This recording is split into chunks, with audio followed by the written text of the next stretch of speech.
Hello everyone and welcome to my channel Cooking for the Family. I'm Devon and today I'm going to be sharing with you two kinds of fudge. We're going to be making Thelma's Cashew Fudge, and if you know, you know. And we're also going to make Carnation's Fudge. So first we're going to get started with Thelma's Fudge. We're going to be using 1 stick of salted butter, and 1 stick is equivalent to half a cup. Now this is important that you do want to use salted butter because the recipe does not call for any salt, and I have found that having the salted butter works much better in the recipe.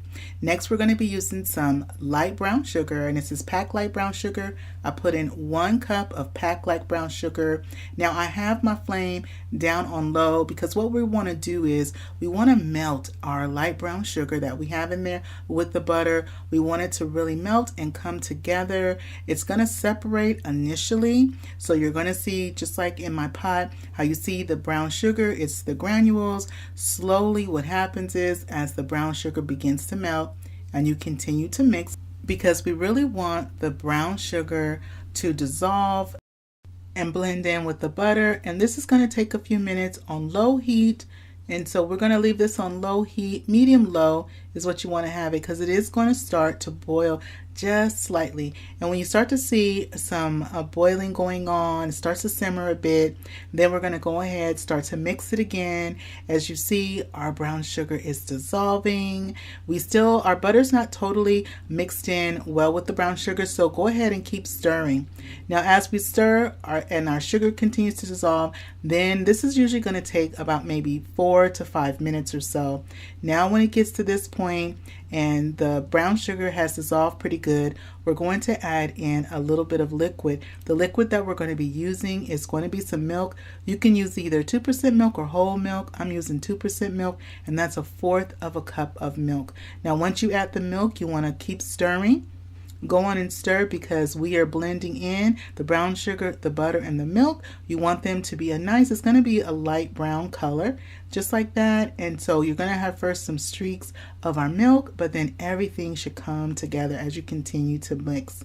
Now after we add our milk in, we want to stir constantly until our ingredients come to a boil. So just keep stirring, and for it to come to a boil, it takes a few minutes, and then once it does come to a boil, you want to stir it for a good 4 minutes while it is boiling in the pot, just like I'm doing there. Now once it's boiled and we've been stirring it for about 4 minutes in the pot and it's on that nice rolling boil, I'm going to turn off my heat, and we're also going to move our pot off of our burner as well. We're going to move it to the side so that way it can start to cool down. Now while the base to our cashew fudge is cooling, we're going to start working on our carnation fudge. So in my pot, I have 1½ cups of granulated sugar. I'm putting in 2 tablespoons of butter, and with this recipe you can use salted or unsalted butter. I'm using salted butter today. And then I'm also going to add in 2/3 cup of Carnation evaporated milk. So that was 1½ cups of granulated sugar, 2 tablespoons of butter, and then the 2/3 cup of Carnation milk. I have my skillet my pan that I'm using is on a low heat, and I also put in some salt, and that was 1/4 teaspoon of salt. I go ahead and I mix my ingredients together.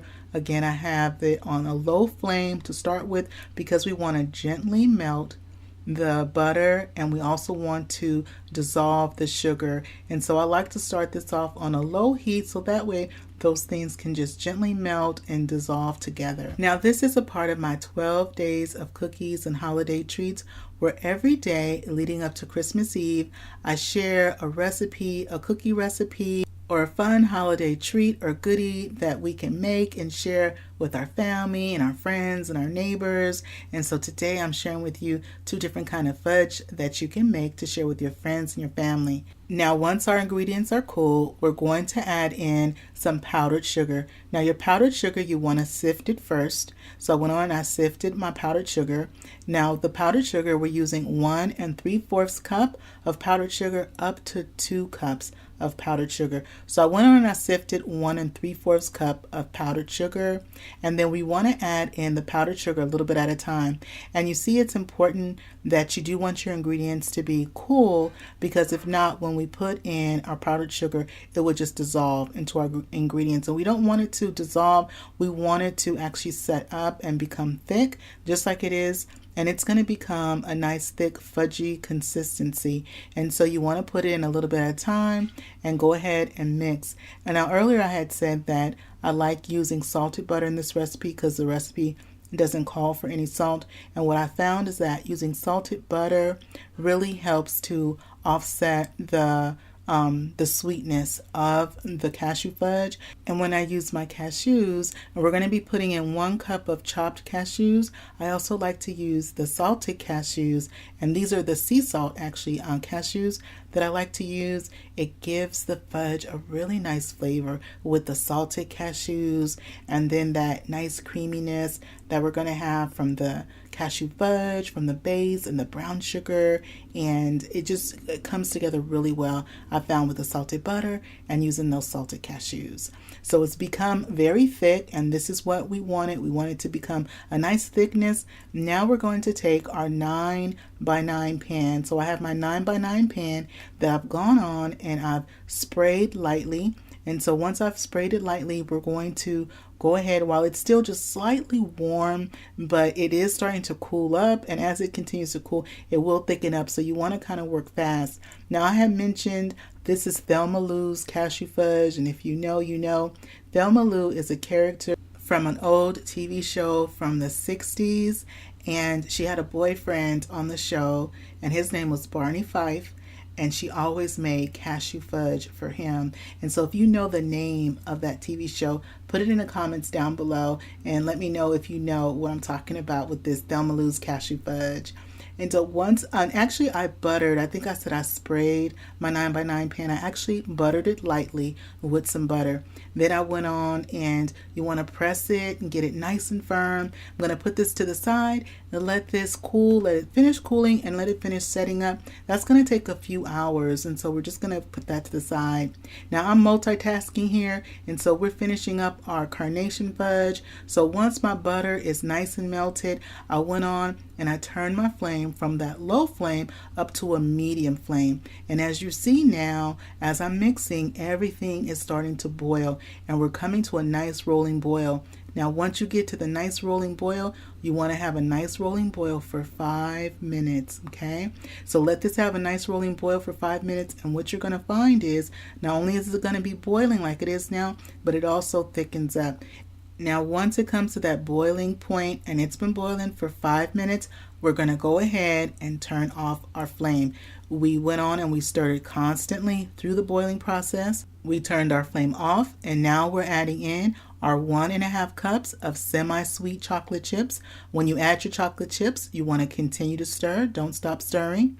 Then we're going to also add in 2 cups of miniature marshmallows. When you add your marshmallows, also keep stirring. Don't stop stirring, because if you stop stirring, because it's cooling, because we don't have our flame on, and what's happening is as you're adding those ingredients, your base that we started with is starting to cool down.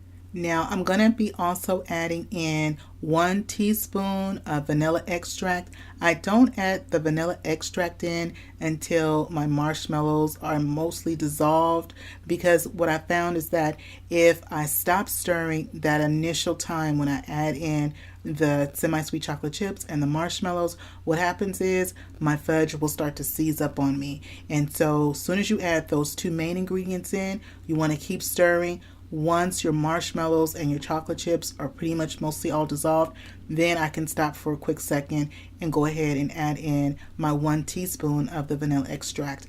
And then I resume my stirring, and you see how nice and beautiful and silky it is. This is what we're looking for. Now at this point, if you want to add in some chopped walnuts or some chopped pecans, you can definitely do that.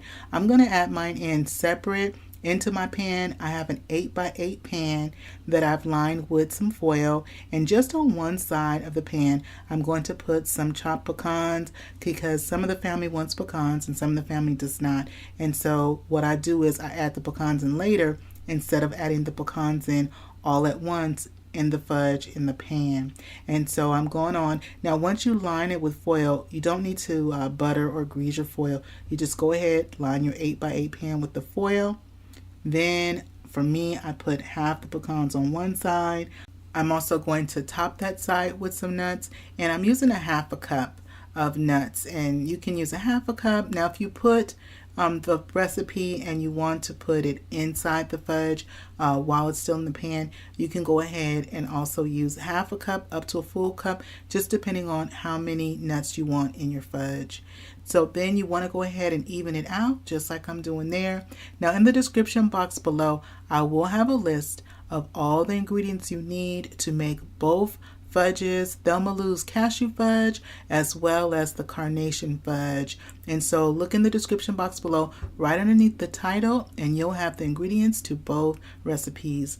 Well, everything is looking good. I'm gonna go ahead, I pushed it down just so that way as my fudge cools, the nuts can be able to stay within the fudge. I'm gonna go ahead, put this aside, let it finish cooling and let it set up, and that usually takes a few hours. You can also put it in the refrigerator if you need to put it in the refrigerator, but I prefer just to let mine sit on the countertop and go ahead and cool.